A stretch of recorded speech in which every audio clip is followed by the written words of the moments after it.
Então, a comunicação por meios de comunicação metálicos. A gente usa essas bandas de frequência aí que a gente chama de radiofrequência, que vai de centenas de kilohertz até alguns poucos gigahertz.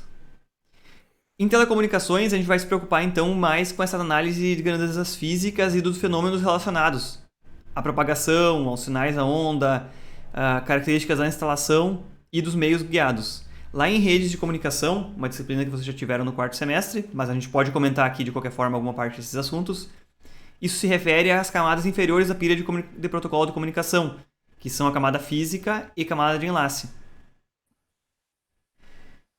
Lá em rede de comunicação é mais importante a gente reconhecer então os protocolos e aplicações que usa cada meio físico. Lá aqui em Telecom a gente vai ver também alguma coisa sobre protocolos e aplicações, só que não é o foco principal da disciplina. O nosso foco principal é os princípios de funcionamento aqui, dos meios. Como introdução aqui, é obrigatório a gente passar por uma revisão bem rápida assim, sobre a questão de fenômenos eletromagnéticos, que passam por eletrostática e magnetismo. A eletrostática tem a ver com cargas elétricas presentes numa região no espaço ou outra região no espaço. Elas sofrem influência de forças uma sobre a outra, ou até mesmo uma carga elétrica que é solta em um campo eletrostático, como está representado aqui, ela tende a ser conduzida no sentido ou na direção da carga oposta, que é, largando uma carga positiva nesse campo eletrostático como mostrado aqui, ele vai tender a seguir as linhas em direção ao polo negativo, a carga negativa, vai se anular. Se largar uma carga negativa, ela vai seguir as linhas ao contrário, em direção à carga positiva.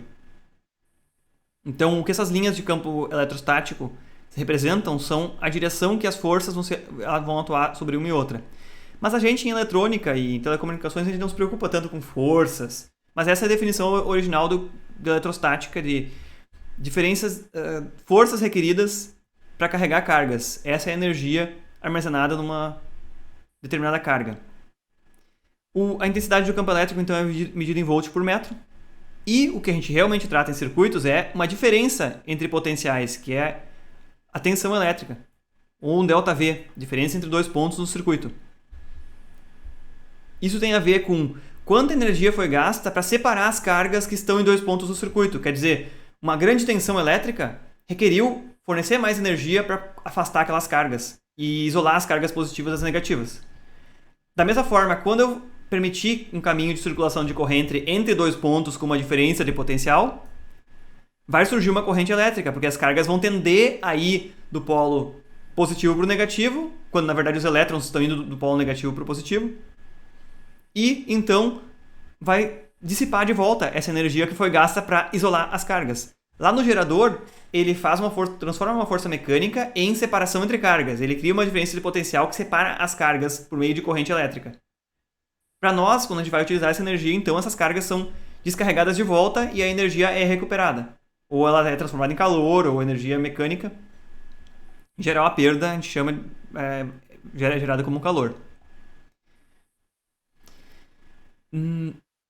A tensão entre dois condutores ou pares de componentes representa ao mesmo tempo uma quantidade de energia que foi necessária para mover ela, como eu comentei, e também a energia que vai fornecer quando eu permitir circular a carga. Não existe um potencial absoluto zero, ou uma referência de potencial absoluto.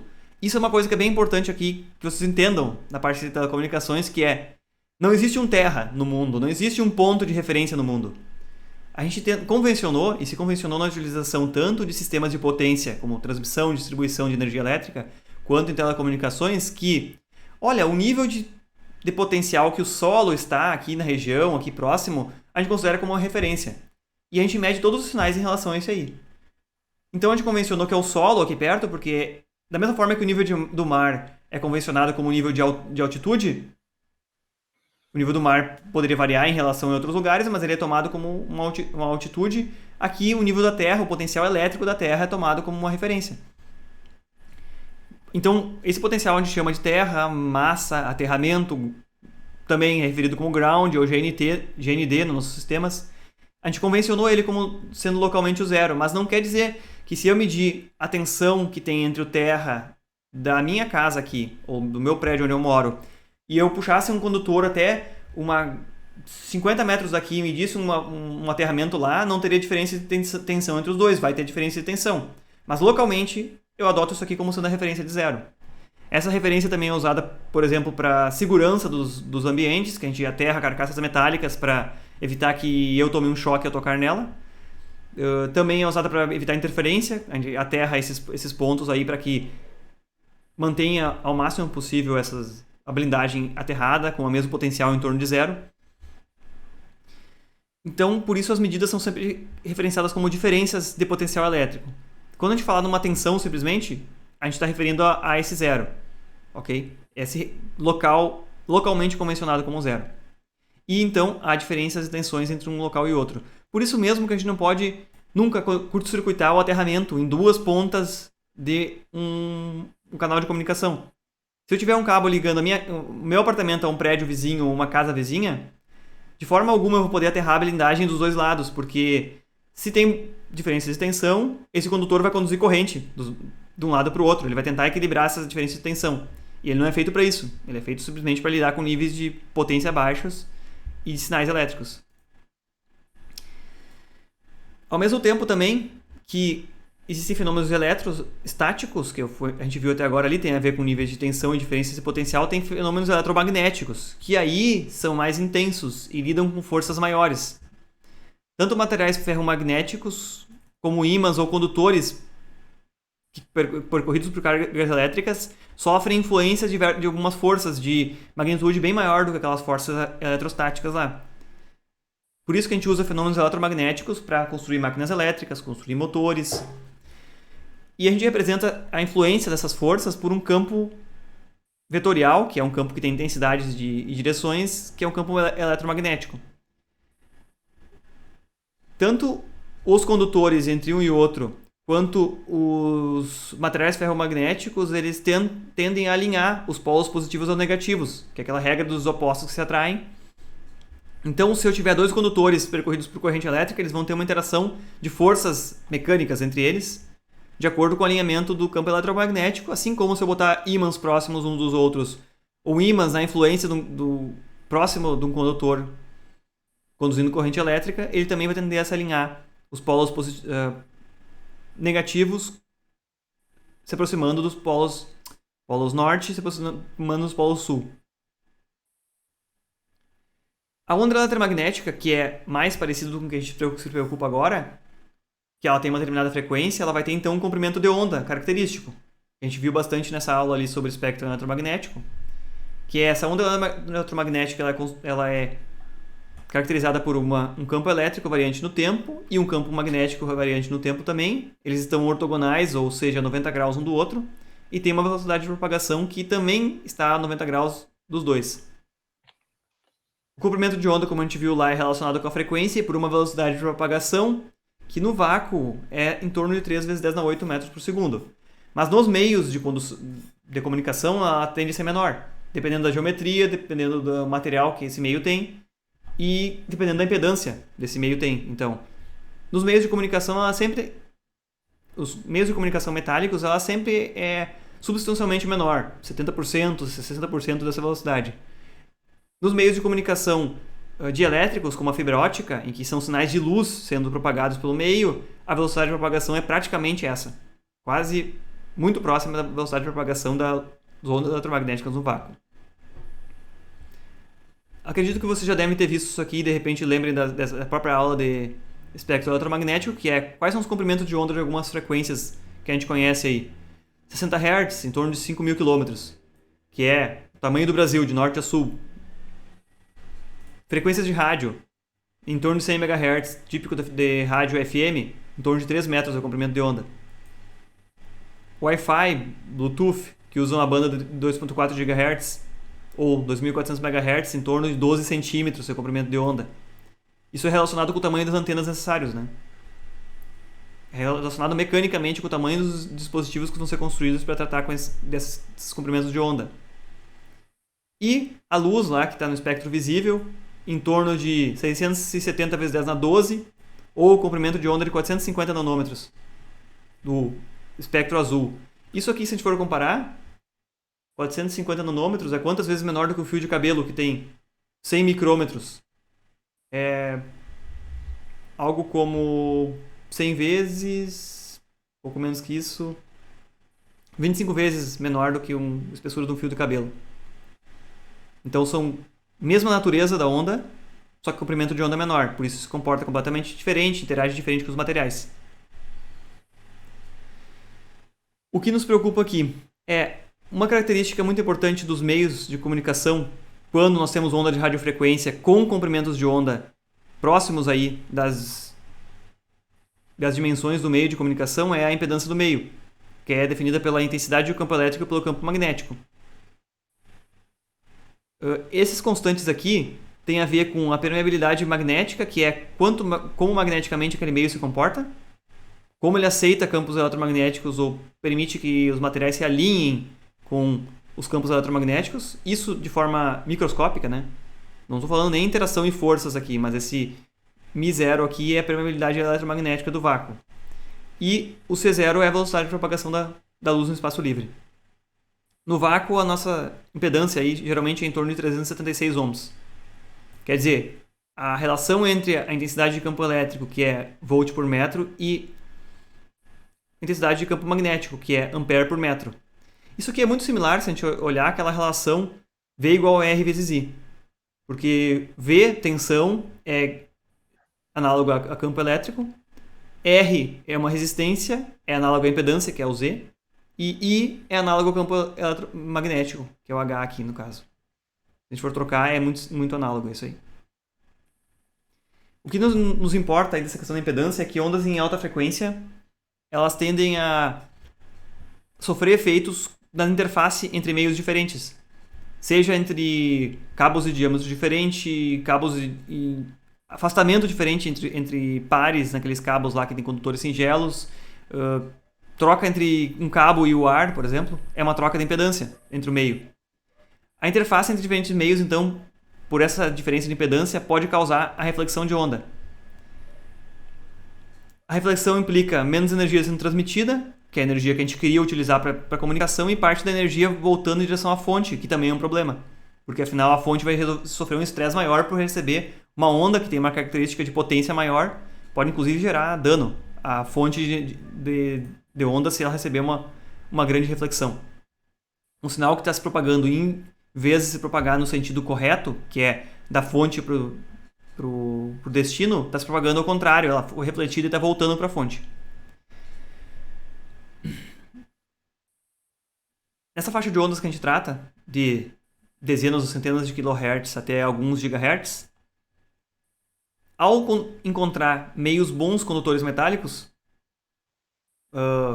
materiais bons condutores, cobre, ferro, ouro, esse tipo de material, elas refletem parcial ou totalmente a energia incidente. Quer dizer, isso aqui é algo se propagando no ar ou no vácuo, né? Isso gera uma formação de correntes superficiais, por exemplo, e pouca penetração e transmissão no meio. Quer dizer, essas ondas literalmente batem como se fosse uma parede e retornam porque esse meio é um bom condutor elétrico. Só que os meios isolantes elétricos, por outro lado, eles são, de forma de se dizer, transparentes às ondas de radiofrequência. Quer dizer, nessas faixas de frequência, o meio isolante elétrico, vidro, plástico, madeira, que não seja muito úmida, eles literalmente são transparentes e permitem a passagem dessas ondas eletromagnéticas e não ocorre essa formação de correntes superficiais que vão refletir a onda. Então ocorre pouca diferença na variação da impedância do meio entre o ar e o meio que é um isolante elétrico.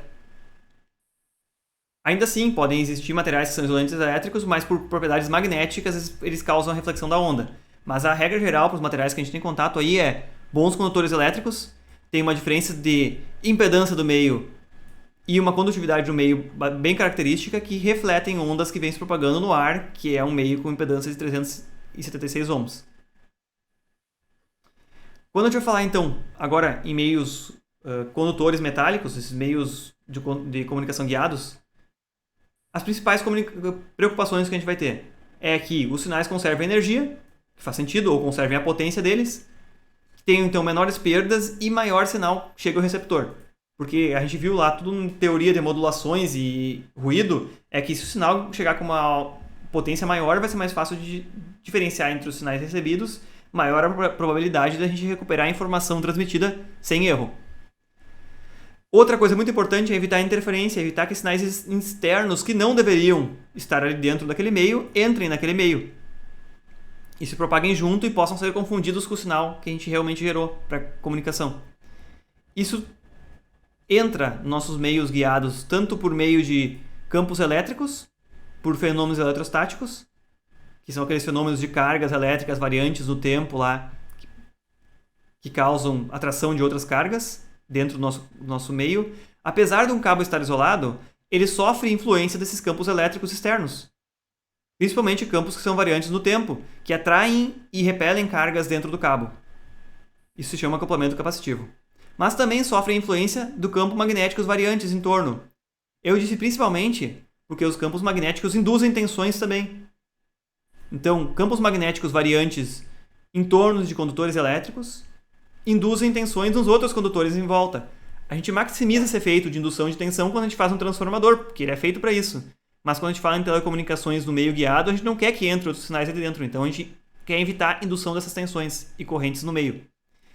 Fontes de interferência podem ser cabos de energia próximo, dispositivos elétricos de potência, motores, aquecedores, conversores comutados de energia, descargas atmosféricas, como raios. O único meio natural aqui, de forma de interferência natural que eu citei aqui, é a descarga atmosférica. Todo o resto, nós mesmos criamos o nosso ecossistema no qual a gente vive, nossa sociedade moderna e com o nosso uso de energia elétrica para várias coisas.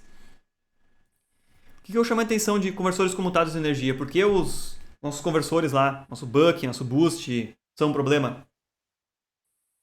Vocês já tiveram eletrônica potência, né? Harmônicas, ruídos. Sim, olha só. Ruído tem mais a ver com aquele comportamento estatístico, lembra? Lá de ruído Sim. natural dos próprios componentes. Mas isso aí é uma forma de interferência. Mas olha só, vocês têm um conversor buck lá que trabalha com 220 volts. É uma baixa tensão, razoavelmente baixa. Ele não vai gerar grandes campos elétricos ou magnéticos se ele tratasse isso com baixas tensões. Mas ele trata isso com aqueles pulsos que tem um alto conteúdo harmônico, que não, se vocês comutarem um conversor a 100 kHz, ele não vai gerar só um sinal em 100 kHz. Pulso PWM, no caso. O pulso PWM, isso aí. Ele é bem abrupto. Aquelas subidas e descidas abruptas não geram só 100 kHz, gera 100, 200, 300, 400, 500, todos os múltiplos de 100 kHz. Ah, mas até chegar numa frequência de 10 MHz, ele atenuou um monte já. As componentes de 10 MHz que tem um sinal de 100 kHz são pequenas. Sim, são pequenas. Só que comparando os níveis de potência que o conversor está processando, que são vários watts, e os níveis de potência no sinal de telecomunicação, que são miliwatts, mesmo que seja atenuado muito o sinal lá do conversor comutado de vocês, ainda assim ele é significante para a ordem de grandeza dos sinais de telecomunicação. Vocês entendem isso porque esse grande problema? Porque tem tanto problema de compatibilidade eletromagnética entre conversores de energia e telecomunicação, porque os carregadores de celular, carregadores de computador, conversores para TV, conversores para tudo que é tipo de eletrônico que você tem dentro de casa, eles têm que ser certificados, inclusive, para evitar que eles gerem interferência para outros componentes próximos. Essa interferência não é intencional, é não intencional, porque existem componentes parasitas como capacitâncias nos transformadores, nos indutores, que se propagam pelos cabos, e mesmo os nossos componentes lá, aquele nosso capacitor que a gente tem na entrada do nosso filtro lá, do nosso conversor comutado, tem um capacitor na entrada e na saída, ele absorve grande parte das componentes de frequência. Mas ele funciona até 2, 3 MHz, acima disso ele tem um comportamento levemente indutivo já, para frequências muito altas. E ele não consegue filtrar tudo isso. Então conversores comutados de energia são um problema. Assim como motores, por mecanicamente as escovas ficarem ligando e desligando, conectando e desconectando toda hora, gera um faiscamento, gera componentes em alta frequência também. Isso aqui é um efeito parecido com aquilo que eu comentei lá no início do semestre. Como é que funcionavam os telégrafos lá? Eles basicamente forçavam um faiscamento, e esse faiscamento era injetado num banco ressonante, tipo capacitor indutor, e a frequência de ressonância era estimulada, entre outras frequências também, e aí o telégrafo usava uma determinada frequência para transmitir. Mas ele gerava componentes em todo o espectro e só filtrava para que fossem transmitidos basicamente algumas bandas de interesse. E o último aspecto aqui também que a gente se preocupa em meios de comunicação, principalmente com condutores metálicos, é que a interface seja seguro para as pessoas que estão utilizando, mas também seja seguro para os próprios dispositivos, que eles não se danifiquem ao ligar uns aos outros. O que significa a interface elétrica ser segura às pessoas que estão lidando? Vocês já tomaram um choque no cabo de rede? Nunca, professor. Eu espero que não tome mesmo. Se for uma instalação certificada, não tem como acontecer isso. Mas, vocês já tomaram um choque ao mexer no cabo USB? Também não. Eu já tomei choque assim na carcaça do computador. Ah, E na eu já carcaça. tomei uns beliscão da rede elétrica também, só que eu acho que não foi grande, alguma coisa não foi porque eu não fiquei grudado assim na rede, mas eu já tomei uns beliscão assim na rede mexendo. Olha só, todo equipamento que tem carcaça metálica, por norma, ele deveria ser aterrado. Ele deve ser ligado a um condutor que está com baixa impedância ligado ao terra, que é aquele referencial próximo. Se acontecer de qualquer condutor lá dentro estar com isolação ruim ou entrar em contato com a carcaça, o usuário não deveria tomar o choque, porque a blindagem está ali, a carcaça está ali exatamente aterrada para te dar segurança. Se você não tem um terra na instalação, você está sujeito a uma tensão ser induzida naquilo ali, um condutor tocar ali não intencionalmente. Aqueles conversores de alta frequência, eles têm acoplamentos capacitivos com a carcaça. Mesmo que ele não deseja, uma alta frequência, o sinal variando lá com 300 volts em alta frequência, induz tensões na carcaça também. O aterramento te defende de tudo isso. Se não for aterrado, ele pode dar um choque. Mas eu volto aqui na USB. Ninguém nunca tomou um choque numa porta USB, né? Não. E vocês perguntaram, quando vocês conectam um carregador na tomada, quem é fase e quem é neutro? O neutro supostamente tem uma tensão mais baixa, né? Muito próxima de zero. O fase tem uma tensão alta, né? Que é 200 e poucos volts, 220 volts acima da referência de terra, né? Já se perguntaram como é que vocês encostam no pino do cabo USB ali e não tomam choque? Tem a fonte isolada no meio, né? Não é isso. Perfeito. É o que o Bruno falou. É essa questão aí. Olha só, as interfaces são seguras tanto em telecomunicações como também no USB que está na mão do usuário, né? Então essa é a questão de segurança. O professor Tibola aí tinha um computador que ele disse que a fonte era bagaceira e dava choque no computador. Não, a minha carcaça mesmo, a fonte do meu computador, quando eu ligo uma tomada que não é aterrada, eu passo a mão nela e sinto um formigamento. Mas agora não, mas que ele dizia que dava choque mesmo. Ah, choque mesmo, tá, isso é mais perigoso. Uhum. A minha CPU, meu computador que eu tinha antes de ter um notebook, que é um computador numa forma de CPU mesmo, desktop, eu tinha um aterramento muito ruim. E aí, eu não sei quem deu a ideia de botar o meu computador na tomada com um T, que ignorava o pino de aterramento. E realmente, a minha impressora me dava choque quando eu encostava no conector. Aí eu invertia na tomada e diminuía um pouco o choque, mas dava choque igual. Até eu tomar consciência e realmente conectar com um cabo adequado, que fosse adequado àquela tomada, e usar seu aterramento. Pronto, resolveu, nunca mais deu problema nenhum. Além disso, o microfone, que usa esse conector normal aqui, deixa eu tentar puxar o meu para mostrar para vocês aqui, que é o conector normal de fone de ouvido, tipo esse aqui. P2. P2. Ele gera uma interferência super alta, porque o sinal que vem pelo microfone é muito baixo, e essa pequena interferência que vem pela rede elétrica aí acopla nele, e eu já medi esse sinal que o microfone captura. Ele tem componentes de 120 Hz e pra cima, porque ele é... Tu pegou esse osciloscópio, professor? Como? Tu pegou esse sinal ali de referência no osciloscópio pra medir? Não, eu capturei no computador mesmo, por um software de áudio normal, e analisei o espectro, que nesse próprio software aqui, como é que se chama? Audacity, que eu uso para gravar sons, e eu sugeri para vocês gravarem lá. Eu gravei ali e analisei o espectro dele, só que eu simplesmente peguei meu microfone, deixei parado em cima da mesa, encostei a mão no cabo, porque aumenta ainda mais o nível de interferência capturado, e aí eu observei o espectro dele capturado. Pra ter uma ideia. E eu confirmei que realmente os componentes, esse aqui, ó, realmente os componentes que ele capturava eram múltiplas de 120 Hz. 120 Hz tem a ver porque nossos retificadores geram potências pulsadas a 120 Hz, né? O dobro de 60. Então, a interface tem que ser segura. Agora eu não estava falando de segurança, eu estava falando de interferência que simplesmente prejudicava o meu áudio, né? Mas tem que ser nos dois sentidos seguros. Também eu não posso conectar dois dispositivos em telecomunicações e gerar um curto-circuito entre terra dos dois lados. Vai gerar uma passagem de corrente, como eu comentei anteriormente, porque pode que num prédio e em outro prédio as referências de terra sejam diferentes e ele vai curto-circuitar as referências de terra. Então pode também os equipamentos se danificarem, tenho preocupações em relação a isso.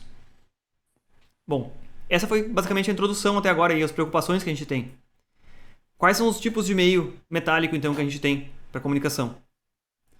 Vocês já viram um encanamento desse tipo, que é um guia de onda em algum lugar? Eu, sinceramente, só vi num lugar até hoje, que foi numa instalação de uma rede, numa antena de telecomunicações, uma antena de rádio, em que da instalação onde estava o transmissor até a antena subia um cano. Era bem estranho isso pra mim. Depois eu fui descobrir que isso era uma guia de onda. Em vez de ser um cabo, como aqui está sendo transferido uma altíssima potência, essa onda ela é gerada e ela é literalmente injetada dentro de um cano de metal com uma determinada dimensão, altura e largura características lá, e ela se propaga por dentro desse cano. Mas isso aqui, obviamente, é uma instalação que é rígida, ela é feita customizada para o local e ela trabalha com níveis altíssimos de potência. Então é uma guia de onda, que confina a onda ali dentro e por o material ser um bom condutor, ele não consegue atravessar as paredes para fora. Ele só se propaga então na direção do destino. E o destino pode ser uma antena, pode ser outro receptor, pode ser inclusive um forno de indução em que numa ponta do guia de onda é um gerador de altíssima frequência, com alta potência, e no outro ponto é o forno de indução que vai receber essas ondas de radiofrequência e vai aquecer o material que está lá dentro dele. Não são fornos micro-ondas. Nossos fornos micro-ondas geram o sinal de micro-ondas e imediatamente já disparam dentro da câmera ali e ele é absorvido pelo material. Mas isso aqui, em aplicação industrial, pode existir. Guias de onda. Mas o de micro-ondas dá pra tubular assim também, professor?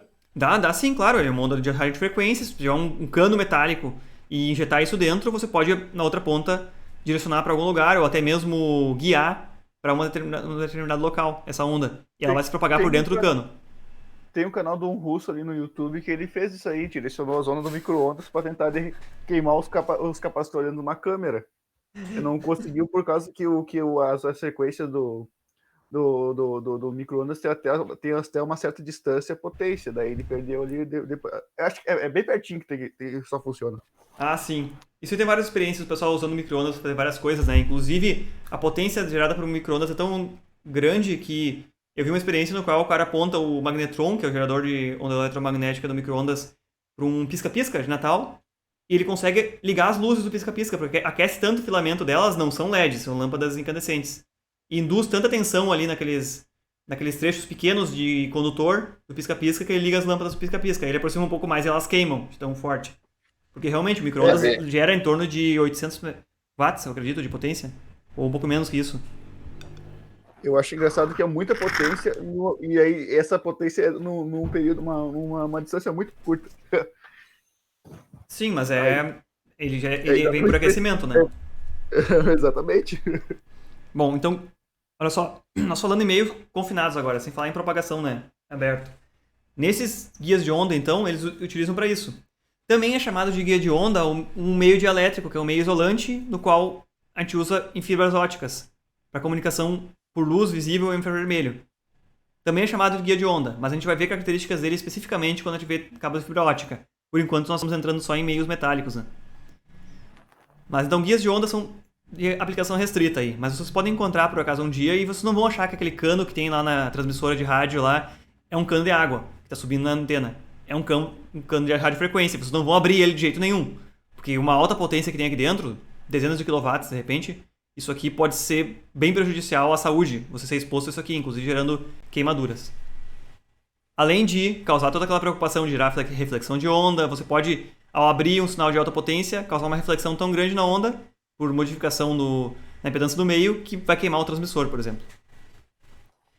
O outro meio metálico que a gente está mais acostumado a tratar são as linhas de transmissão. Que aí, nessa classe de linhas de transmissão, entram todos os cabos, tanto coaxial como de condutores singelos que a gente vai ver, que tratam de menores níveis de potência. Então, não é requerido uma blindagem tão grande assim, para segurar o sinal ali dentro. Por que ele é tratado como linha de transmissão? Assim como a gente chama de linhas de transmissão de energia, eles também sofrem de características distribuídas, que a gente chama, que são capacitâncias e indutâncias que vão a cada pequeno trecho do cabo fazendo efeito sobre ele. Imagine um cabo, uma linha de transmissão de centenas de quilômetros de energia.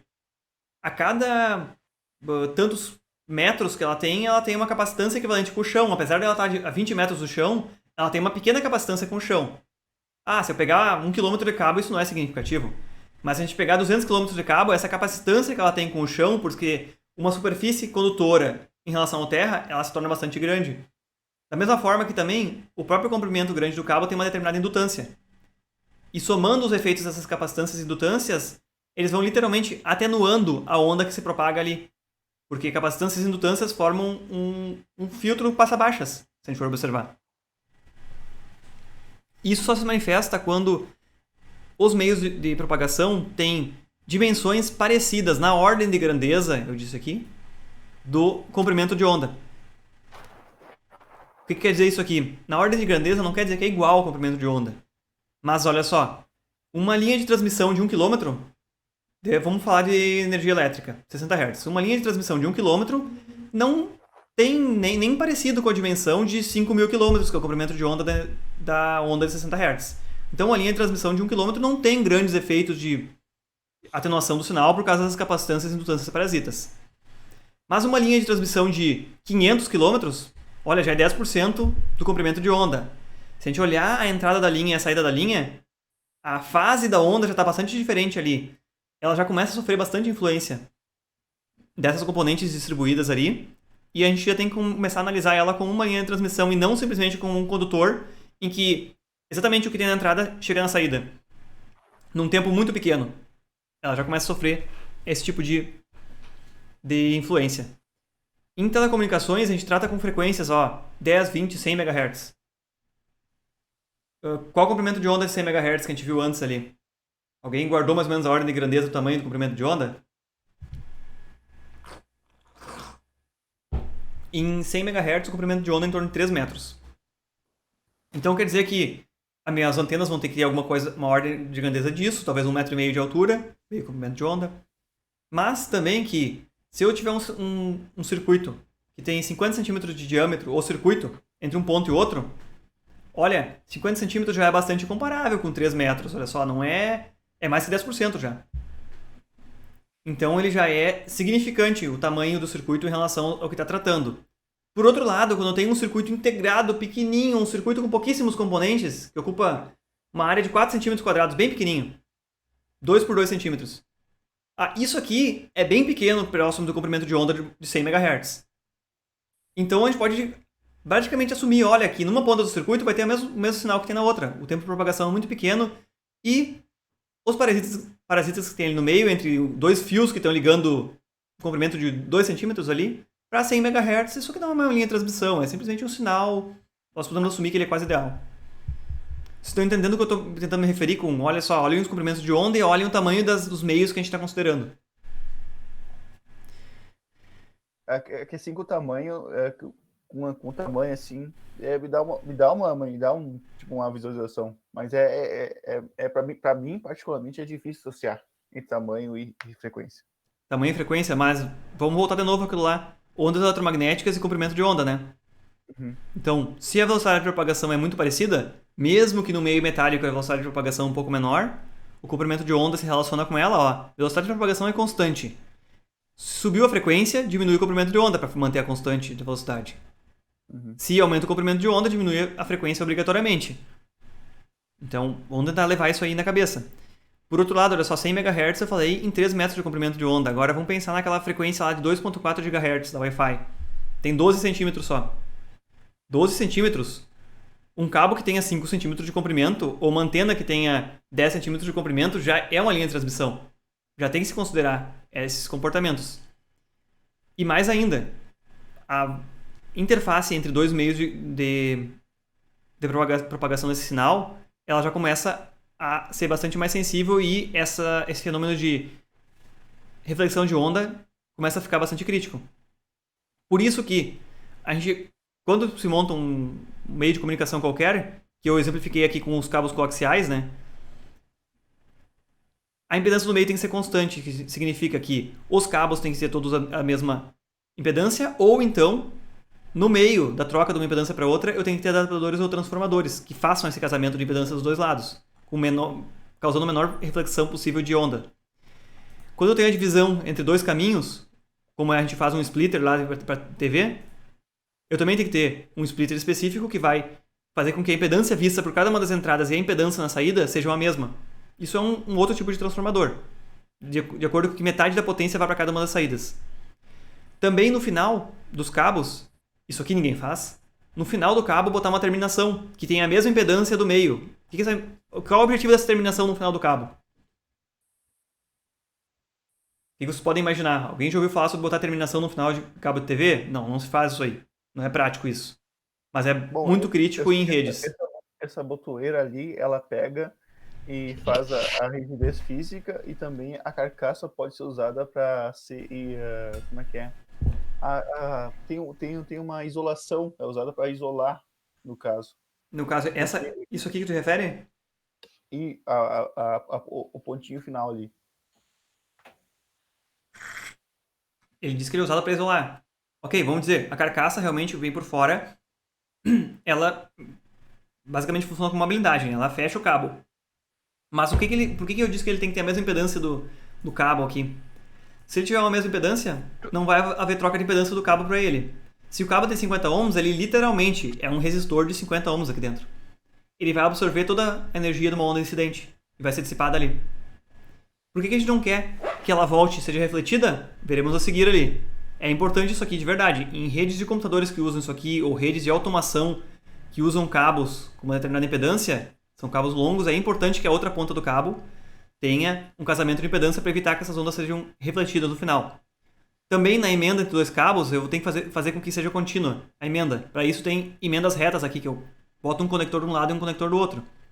Se eu preciso, por acaso, passar um cabo ou expandir, esticar um cabo a mais, eu faço um conector na ponta dele, que o conector tem uma impedância correta, e boto uma emenda adequada no meio. Eu não pego o cabo, abro e forço um para dentro do outro, ou pato fio isolante tentando unir as malhas dele. Isso não vai fazer com que a impedância seja constante ao longo dele. Isso vai causar reflexão de onda, perda de sinal e baixo desempenho. Posso só fazer uma observação? Sim, mas verdade. É que tipo, quando me lembro disso aí no técnico, o professor falou que cada união dos cabos, esse, tanto o coaxial ou qualquer outro, tu tem mais ou menos uma queda de 3 dB ali em cada solda que tu faz. Ok, essa queda que é considerada aí é uma margem de segurança para te considerar. Se tu for medir, se sejam duas emendas aqui, tu fez duas ponteiras no cabo, né? Tu fez dois conectores nas pontas dos dois cabos, botou numa emenda delas, você apertou bem e são todos eles materiais de boa qualidade que respeitam as normas. Provavelmente a perda de potência é menor que 3 dB. Só se tu cometeu um grande erro na hora de fazer alguns conectores ou tinha uma sujeira ali dentro quando foi conectar na emenda ou algo assim. Se não, sempre a perda de potência vai ser menor que 3 dB. A margem de 3 dB é considerada, a gente vai ver lá em como é que se chama isso? Orçamento de potência do link de comunicação. Existe uma margem para que ele continue operando corretamente. Se a gente for conservador e considerar que a perda em cada emenda é 3 dB, lá no final a gente faz as contas para ver se vai chegar a potência suficiente no destino. Mas se a gente fizer algo ruim, vai ter mais que 3 dB de perda. É muito fácil tu causar um descasamento no meio aqui de impedância, ou tu amassar ou quebrar o cabo e a perda ser muito maior que 6 dB, ser 10 dB, 20 dB. É fácil isso acontecer. Imagina então, na fibra ótica, quando tu faz união ali, que tem que ser muito preciso. Muito, muito preciso. Em fibra ótica isso é muito crítico também, claro. Porque não é algo que visualmente tu consegue perceber se foi bem alinhado ou não. Porque fibra ótica é muito pequeno, é numa ordem de grandeza que a olho nu a gente não consegue diferenciar. Eu já vi um cara fazendo isso aí, tipo, a união dos cabos de fibra ótica na rua. Tipo, ele tem uma maquininha assim, ó, que junta as duas pontinhas e aí só... E aí tá feito. E eu, que coisa séria. É legal, eu já trabalhei com isso aí, instalação de rede de fibra ótica também. Eu já vi o pessoal fazendo aqui também. E tem uma série de procedimentos que tu faz, usando a máquina adequada também. E que ele literalmente, quando tu faz o procedimento correto e tu garante que a fibra ótica foi quebrada e a superfície dela tá lisa, dentro da máquina tu aproxima ela, as duas fibras óticas, alinha elas bem com a ajuda do microscópio, ou então a máquina tem uma câmera ali bem próxima que te ajuda a alinhar isso. Ele causa uma descarga elétrica ali que derrete só as pontinhas da fibra ótica e realmente elas se unem. Ainda assim, tem uma tolerância que pode que a união não ficou tão boa, ele perdeu um pouco de potência de sinal ali que se propaga. Eu já mesma preocupação. Essa fibra ótica aí, porque minhas mãos tremem muito. Eu não conseguiria fazer nem te estressa. Nós vamos ver quando a gente ver sobre fibra ótica, como é que é a conectorização disso aí. E é tranquilo, porque existem procedimentos padrão que não exigem habilidade do usuário ou do executor. Eles são, se a gente seguir as regras padrão e usar os equipamentos conforme são pensados para ser feitos, não ficar abrindo o cabo com faca, não ficar limpando com pano a fibra, seguir realmente o que é pensado. As infraestruturas de rede, elas são muito seguras e garantem o desempenho sempre. Mas você precisa seguir os procedimentos corretos e fazer a avaliação desse enlace, a potência no enlace de comunicação, que a gente vai ver como uma parte do conteúdo lá em janeiro. Bem? Da mesma forma que tu falou, em fibra ótica é importante, também em meios metálicos é importante que a impedância seja correta e seja casada entre os meios. Reflexão da componente causa perda do sinal, que seria útil se fosse propagado, redução na largura de banda efetiva do meio de comunicação e as réplicas recebidas causam interferência entre símbolos de comunicação. Quando a gente analisa a propagação dos sinais num meio de comunicação guiado, eu tenho aqui 2 exemplos, olha só. Na coluna da esquerda é uma onda senoidal.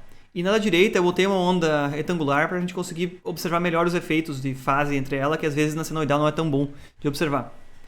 O que acontece aqui, ó, nessa primeira figura de cima aqui? O que eu estou representando aqui? Uma fonte de sinal que se propaga com uma determinada direção num meio guiado, pode ser um cabo coaxial, vamos tomar como esse exemplo. Chegou num T aqui, que é um splitter, metade da potência vai para um lado, metade vai para o outro. Ok? Poderia ser uma fonte ali que vai para 2 televisões, por exemplo. Uma antena e 2 televisões. E no destino aqui, ele tem um casamento de impedância adequado. Então, chegando no destino, essa onda vai ser absorvida. Essa componente que se propagou. Do outro lado, nós temos um cabo que está aberto. E aí que vem o fenômeno que a gente vai analisar, olha só. Uma terminação aberta, ela causa uma descontinuidade na impedância do meio. Quer dizer, ao chegar aqui nessa terminação aberta, seguindo só a coluna da esquerda, parte da potência da onda vai ser refletida com uma potência menor e parte vai ser transmitida e vai ser propagada para o meio. Essa parte aqui de baixo, que foi propagada, a gente simplesmente perdeu. Deixa ela lá. A nossa maior preocupação está na parte que foi refletida. Essa parte refletida, ela vai virar uma auto-interferência. O próprio sinal gerado vai virar uma interferência para ele mesmo. Como é que isso acontece? Se a gente olhar aqui embaixo, essa parte que foi refletida aqui já chegou de volta na terminação e se propagou nos 2 sentidos.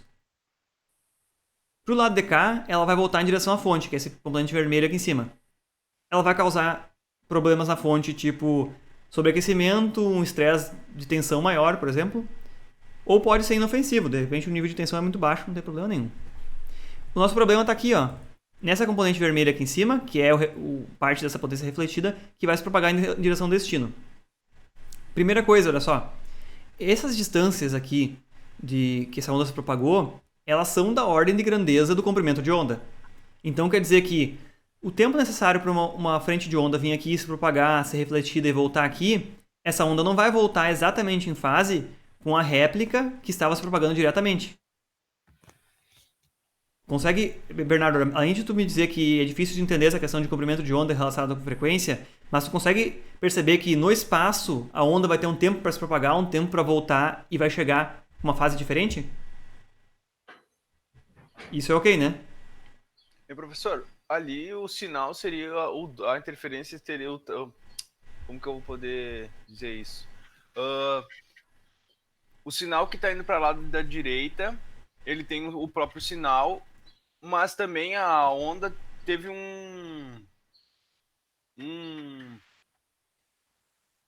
porque ela foi para a esquerda e foi para a direita. Para a esquerda ela diminuiu a potência da onda, pode dizer isso, porque foi contra, e no da direita se somou.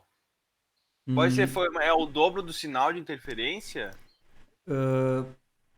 Deixa eu ver, Por exemplo, entender. Olha só, elas estão se propagando em direções esquerda. opostas, né? Olha só, elas estão se propagando em direções opostas. Então, olha aqui. Essa potência que voltou, aqui não existe potência mais, né? Essa onda, vamos dizer que ela acabou aqui. Mas ela está aqui. Ela chegou nesse splitter e ela vai para os 2 lados, porque é tudo bidirecional. Divide. Uma parte vai voltar em direção à fonte. Ela está se propagando numa direção contrária da que a fonte está gerando. E realmente, uma atenuada nesse sinal da fonte. Pode-se dizer que dá uma atenuada? Ela vai interagir e vai ser absorvida pela fonte. Não é o grande problema para o nosso momento. Eu disse, ela pode gerar um estresse maior na fonte, ela pode gerar, inclusive com uma alta potência, ela pode queimar a fonte. Mas não é o nosso grande preocupação, a gente está pensando em interferência, né? Agora, na direção do destino, aí que entra o problema. Rosa é o sinal que veio originalmente de propaganda direto, né? Em rosa. Esse aqui. Ok. Em vermelho é essa componente que foi refletida e voltou parcialmente, né? E aí Tá. sim, como tu falou, exatamente, elas estão se propagando na mesma direção e elas se somam. Elas causam uma pequena variação na fase do sinal recebido, né? Porque aqui a diferença de fase delas era pequena, né? Mas ainda a soma delas vai ter uma alteração na fase daí. Vai ter uma alteração na fase dependendo de quão diferente é a fase que chegou. Mas olha que interessante. Um comprimento de onda maior, a onda vai se propagar e vai voltar e vai chegar lá na outra réplica dela. Essa onda de interferência vai chegar na outra réplica com uma fase muito parecida, quando o comprimento de onda é muito grande. Para uma frequência muito mais alta, esse tempo que ela levou para se propagar e voltar, ser refletida e voltar, vai corresponder a uma diferença de fase maior. Pensou nisso? Se o comprimento de onda é grande, olha só, o tempo que ela se propaga para ir e voltar é aproximadamente constante. Vamos dizer que foi 2 nanosegundos. Todas as ondas que vierem, independentemente da frequência, vão levar o mesmo tempo para se propagar e voltar, porque elas estão se propagando na mesma velocidade, né? Só que em algumas delas, esses 2 nanosegundos vai corresponder a quase nada. Se o período dela for 1 microsegundo, que é 1 MHz, não, esse 2 nanosegundos é quase nada. Ela vai chegar em fase e vai inclusive reforçar o sinal. Beleza. Agora, se a onda tem um período, vamos dizer, 10 nanosegundos, ela foi refletida e voltou com atraso de 2 nanosegundos, a onda vai chegar com uma diferença de fase bem grande, né? Faz sentido isso? Ah, professor, não tá me fazendo muito sentido isso, professor. Não Olha- tô pegando ali de raciocínio. Olha bem, vamos dizer que o tempo que ela demora para vir daqui, aqui nesse entroncamento elas se separaram. Parte se propagou para cá e parte seguiu reto. A parte que se propagou foi aqui, bateu e voltou, e isso aqui corresponde a, vamos dizer, um exemplo numérico, 2 nanosegundos de atraso. O tempo que ela leva para bater e voltar. Vamos dizer que simplesmente ela foi refletida em fase, aqui nesse caso. Chegou e voltou com a mesma fase. Uma simplificação, 2 nanosegundos. A nossa onda tinha um período de 1 microsegundo, que é 1000 nanosegundos. Ok? Tá. Então, olha só, um seno que demora 1000 nanosegundos para se completar, e que é esse rosa aqui. Ele recebeu um outro seno que veio atrasado em 2 nano, que chegou 2 nano de diferença só. Que é esse vermelho que veio aqui refletido. Desenhar ele aqui embaixo. Pouquíssima diferença. Pouquíssima, eles vão se somar e vão virar um sinal maior ainda, né? Quer dizer que essa reflexão ajudou, porque aumentou a potência aqui. Pouca potência que tinha passado aqui no rosa, ele aumentou um pouquinho. Ótimo. Então, numa frequência que ele tem um comprimento de onda ali, ok, eles se somaram, foi muito bom. Ela contribuiu. Mas não é isso que acontece em todas as realidades. Olha só. Se tomando o mesmo exemplo, 2 nanosegundos, e nós temos outra onda que tem uma frequência muito maior, que a frequência é 100 vezes maior, que é 100 MHz. O período de 100 MHz é 1 dividido por 100 milhões, é 10 nanosegundos. Agora imaginando a mesma coisa. Parte da onda seguiu reto, se propagou. Parte da onda foi dividido aqui, bateu, refletiu e voltou. Agora, a onda original que passou direto, ela tem essa fase aqui. E demora o total 10 nanosegundos. O período dela. A réplica que veio vai começar já defasada em 2 nanosegundos. Agora a gente soma elas aqui, uma com a outra. Porque afinal a réplica bateu aqui, voltou e se somou ela. Em alguns momentos aqui, a onda que se propagou direto era negativa, a réplica era positiva ainda. Elas se anulam. E Tu vai começar a perder informação daí. esse pico que subiu aqui, o pico da réplica é um pouco mais pra frente. Então ela vai adquirir uma fase intermediária aqui. Então essa soma não foi adequada. Não veio para colaborar e aumentar a potência. Ela vai diminuir um pouco a amplitude. Mas faz sentido porque tu tá com sinal vindo da fonte. Aí às vezes ele rebate e ele tem uma perda nessa que ele se dividiu, ele vai ter uma pequena perda, né? Sim. Em alguns momentos ele vai como perda, em alguns momentos esse sinal vai rebater e voltar e vai dar uma amplificada no sinal. Isso, vai voltar em fase, né? É essa a ideia, mas olha só, tu entendeu a relação com frequência? Algumas frequências ele vai bater e vai voltar e vai somar, outras frequências ele vai bater e vai voltar e vai subtrair. E o pior de todos os casos, em algumas frequências ele vai bater, vai voltar com diferença de fase de 180 graus. Ele vai vir invertido. e aí ele vai atenuar completamente o Ah, sinal. isso Cancelar. Isso por tu ter frequências diferentes, daí em alguns momentos. Isso aí. Tá. Isso acontece realmente. Tu tem frequências, uma largura enorme do espectro. Aqui nesse exemplo, aqui do lado, eu botei ondas quadradas para ficar mais fácil de observar esse efeito, mas é o mesmo efeito, olha só. Descrevendo a mesma situação. Uma onda aqui, aproximadamente com pulsos quadrados, entra se propagando no meio, parte nessa divisão, parte se propaga para cá e parte para lá, segue reto em direção ao destino, que está aqui. Ela é refletida, uma parte dela volta, e ela chega em duas situações diferentes aqui. Se esse comprimento de reflexão aqui fez com que a diferença de fase que ela chegou de volta ficasse aproximadamente igual, essa aqui é a onda de interferência que está voltando, essa é a que se propagou diretamente, a rosa, elas se somam e simplesmente causam um pouquinho de distorção, né? O resultado é o verde. Mas, em outros casos, ela vai se propagar aqui, ser refletida a parte da potência de volta e chegar aqui, esse é o sinal refletido e esse é o sinal original que se propagou diretamente. Ela chega com tanto atraso de fase que a soma entre essas duas vira algo que, sinceramente, atenuou muito o sinal aqui. Se a gente observar de uma forma grosseira aqui, a interação entre as duas. Porque elas estão se somando, né? Então, realmente aqui, atenuou, a gente pode dizer que matou o sinal praticamente. Esse é o efeito que, por exemplo, pontas abertas no cabo podem causar. Atenuação seletiva em frequência. Isso é só uma ponta aberta mesmo, professor. É uma ponta só aberta pedaço mesmo. de fio ali que era para ter um aparelho e tu deixou sem aparelho. Deixou enrolado ali. Sim. Ele não é considerado se Hein, professor? fosse um fio elétrico aberto, né? Que não tem. Sim, Bruno. Poderia se pôr se não desse para tirar o cabo, ou não quisesse pôr um resistor, algum tipo de dispositivo para matar essa onda que tá chegando ali? Poderia sim, uma terminação daquelas terminações lá fazem isso. Mas uma solução bem simples é realmente botar um conector ali com um resistor com a mesma impedância do meio. Mas daí teria que saber a impedância. É a impedância do cabo, né? A impedância do cabo é fixa? É por metro? É fixa? Depende do tipo de cabo. Não, ela é uma impedância característica, olha só. Não é uma impedância que tu vai medir com um multímetro. Se tu medir com um multímetro, ela é um circuito aberto. Só que para ondas de alta frequência, ele tem aquela relação de intensidade de campo elétrico e campo magnético, então ela tem uma impedância característica lá. Mas, basicamente, os cabos comerciais, todos eles dizem qual é a impedância. Cabos de TV geralmente são 70 ohms, se eu não estou enganado, e cabos de Wi-Fi, que é usados para frequências mais altas, são 50 ohms. E daí bota um resistor de 50 ohm ali, deu. Sim, só que também não é um resistor como a gente compra aqui, de ligar... rápido. É uma espécie de um resistor ultra rápido, tipo um resistor SMD, um equipamento específico para isso.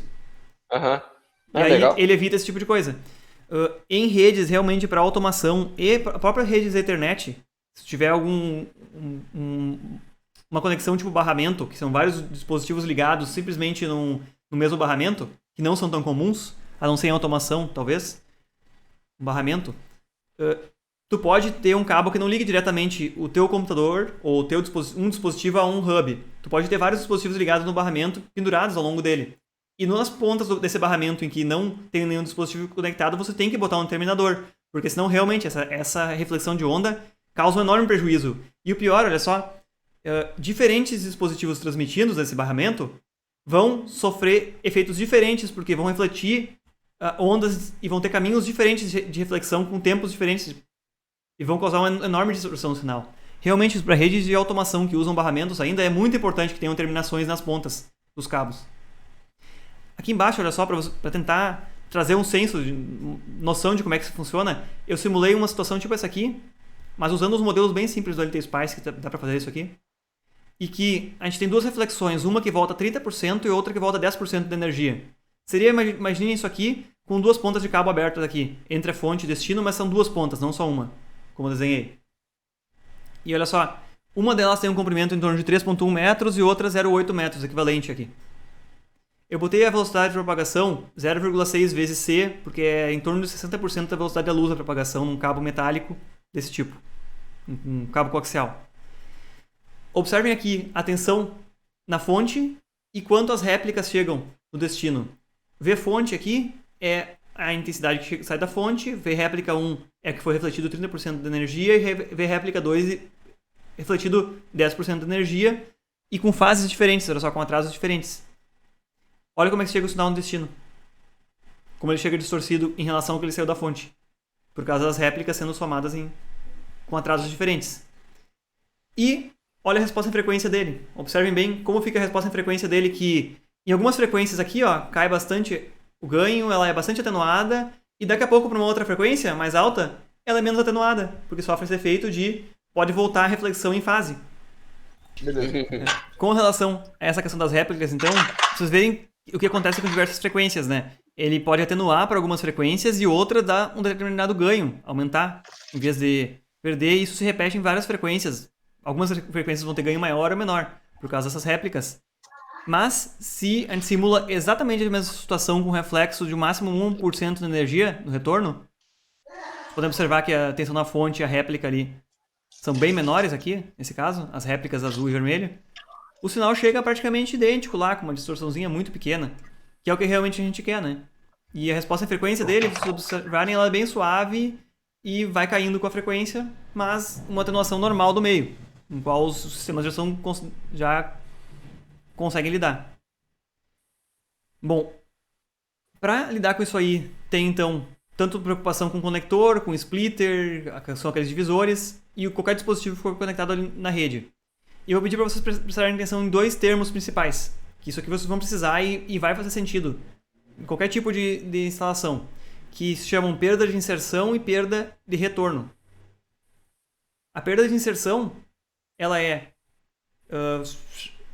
considerando, por exemplo, para um conector, a perda de inserção é quanto de energia vai ficar no dispositivo ou quando vai ser reduzida a potência do sinal, por causa de inserir aquele dispositivo no meio. Um conector ou uma emenda vai ter uma perda de inserção que o Bernardo comentou que podia chegar a 3 dB, né, Bernardo? Que é o que considera quando faz um planejamento na instalação. Algum outro tipo de dispositivo que causa uma perda de inserção maior é muito ruim. Só para vocês terem uma noção, uma perda de 10 dB corresponde a 1/10 da energia que vai passar. Uma perda de 20 dB vai passar só 1% da energia. O resto vai ser perdido ou refletido. Então, essa perda de inserção, quanto menor, melhor. Porque se a perda de inserção fosse 0 dB, transmitiria 100% da potência para frente. Nenhum dispositivo tem isso. Um conector vai ter 0,5 dB que seja de perda de inserção, mas não vai transmitir 100%. E a outra perda que é bem o oposto, olha só. A perda de retorno, ela diz quanta energia vai voltar para a fonte, para a origem. Quer dizer, qualquer dispositivo que perca a energia que está se propagando diretamente, que vai passar por ele, uma parte dessa energia provavelmente vai ser refletida, outra parte vai ser perdida, mas a perda de retorno, ela é quanto de energia reflete e volta para a origem. A perda de retorno de 20 dB corresponde a 1% ser refletido. Uma perda de retorno maior, 30%, 3 dB, 1 por 1000 é refletido, 0,1%. No caso da perda de retorno, quanto maior, melhor. Porque a gente quer que mínimo de sinal volte. Então, se vocês forem olhar a especificação de splitter, de conector, de emenda em fibra ótica, conector para fibra ótica, por exemplo, elas têm especificações de perda de inserção, quanto de sinal o sinal vai ser atenuado, e perda de retorno. Quanto maior a perda de retorno, melhor, porque a gente quer que seja refletido menos sinal. Vocês vão ver isso aqui, esses termos vão aparecer e não tem dúvida. Quando a gente trata de um splitter, por exemplo, num cabo de coaxial, um cabo de TV, ou que seja desse tipo, metálico, mas também em fibra ótica, também existem splitters óticos para redes passivas, também vai existir perdas de inserção. E o splitter é uma entrada e várias saídas, né? Vamos dizer assim, divide o sinal. Como existe uma preservação de potência, não tem como sair mais potência do que entra num dispositivo que é passivo, um splitter que tem duas saídas, ou 2:1, ele vai ter uma perda de inserção mínima de 3 dB. Por quê? Cada uma das saídas vai receber, a máxima potência que cada saída vai receber vai ser metade do que entrou, que corresponde a 3 dB de perda. Se o splitter for de 4:1, cada saída vai receber no máximo a potência que entrou menos 6 dB, que o menos 6 corresponde a 1/4 da potência. Vocês entendem aqui que um dispositivo passivo tem que preservar isso, né? A soma das potências da saída não pode ser maior do que a entrada. Então, os splitters sempre vão ter uma perda de inserção significativa de acordo com o número de saídas que ele tem. Alguém chamou? Não. Não, professor. Só para... Então, guardem esses termos que é bastante importante. Perda de inserção e perda de retorno. Quando a gente fala de potência de sinal para telecomunicações.